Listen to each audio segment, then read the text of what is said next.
There's a particular kind of ache that doesn't have a good name. It isn't quite grief because nobody died.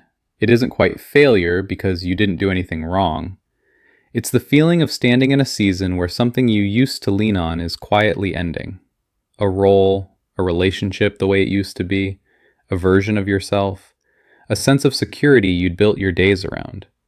And the thing that comes next hasn't shown up yet. So you're not moving forward with excitement. You're mostly just aware of what's slipping away. And if you've been told your whole Christian life that God's plan should feel hopeful and clear, this in-between can feel like proof that something has gone wrong. I want to talk about why it often feels exactly like this, and why that feeling, painful as it is, doesn't mean what you're afraid it means.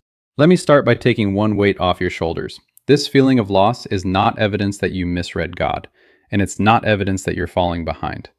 But I also don't want to hand you the opposite lie, the one that's floating around a lot of Christian teaching, that every loss is secretly a setup for a breakthrough, that if you just hold on, the promotion or the marriage or the healing is right around the corner. I can't promise you that, and Scripture doesn't either. Sometimes an ending is just an ending, and what God is doing is not arranging your circumstances into a better story. He's doing something in you, in the middle of the not knowing. So let's be honest about the grief first, before we rush to make it mean something. Because here's what I think you might actually be grieving, and naming it matters. You're not only grieving the thing that's ending, you're grieving the certainty that came with it. When a season is familiar, even a hard one, you know who you are inside it. You know the rhythms. You know what tomorrow will probably ask of you. Transition takes that away before it gives you anything new to hold. And that loss of the familiar is a real loss. You're allowed to mourn it. One of the quiet cruelties of bad spiritual advice is that it tells you to skip straight to gratitude, as if grieving what's ending means you don't trust God. It doesn't. Ecclesiastes says plainly that there's a time to keep and a time to let go, a time to plant and a time to uproot. Letting go is listed there as its own season, with its own weight. God is not disappointed in you for finding it hard. Now, why does moving towards something God might be doing so often feel like moving backward? Look at how Scripture actually tells its transition stories, because they are almost never clean. When God calls Abram, the very first word is go. Leave your country, your people, your father's household, and go to the land I will show you. Notice the order of that. The leaving comes first. The showing comes later. Abram had to release everything that told him who he was, his place, his people, his security, and start walking before he had any picture of where he was going. That's not a man striding confidently into a blessing. That's a man in his 70s packing up his whole life on the strength of a promise with no address attached. The forward motion of faith looked, from the outside, and probably from the inside, a great deal like loss. Jesus said something about this that's easy to quote and hard to sit with. He said, "Unless a grain of wheat falls into the ground and dies, it remains just a single seed. But if it dies, it produces many seeds." He was speaking about his own death, but he applied it to us right afterward. There's a pattern woven into the way God brings life, and it runs straight through apparent loss. A seed in the ground doesn't look like it's on its way to a harvest. It looks buried. It looks finished. The very thing that feels like the end of the story is, sometimes, the mechanism of the next chapter. But, and I want to be careful here, this is a pattern for understanding your season, not a formula for predicting your outcome. The seed image tells you God can bring life through what feels like burial. It does not promise you a specific crop by a specific spring.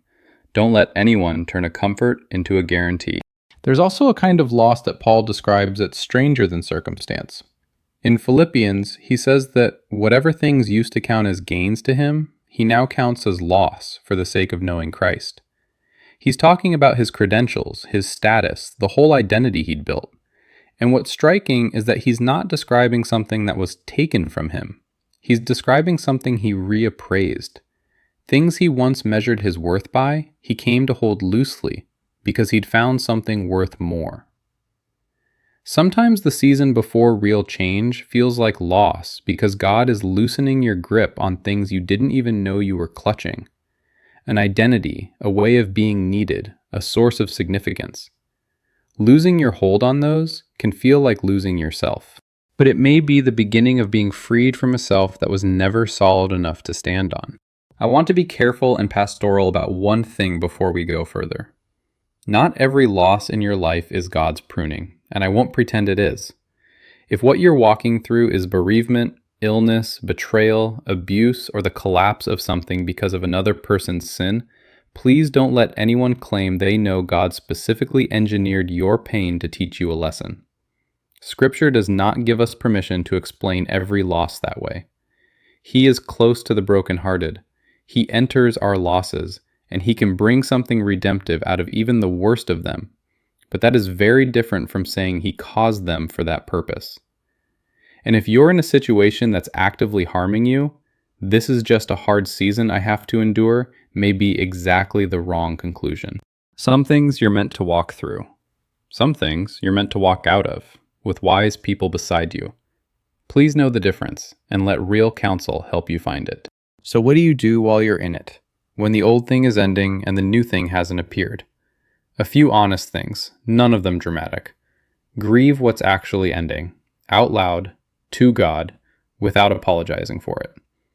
Isaiah records God saying, "See, I am doing a new thing. Now it springs up. Do you not perceive it?" And I love that he says it to people who could not yet perceive it. The new thing was real before it was visible. You don't have to see it to be inside its beginning. So hold the ground you can see, the next faithful, ordinary obedience, the relationship you can still love well, the small, right thing in front of you today, and let the rest stay unclear a little longer. You are allowed to not know what comes next and still be exactly where you're supposed to be. And resist the pressure, whether it comes from a book or a preacher or your own anxious heart, to decode your season into a prediction. You don't need to know what God is building in order to trust the one who's building it. The people in Scripture who walked into the unknown weren't given a map.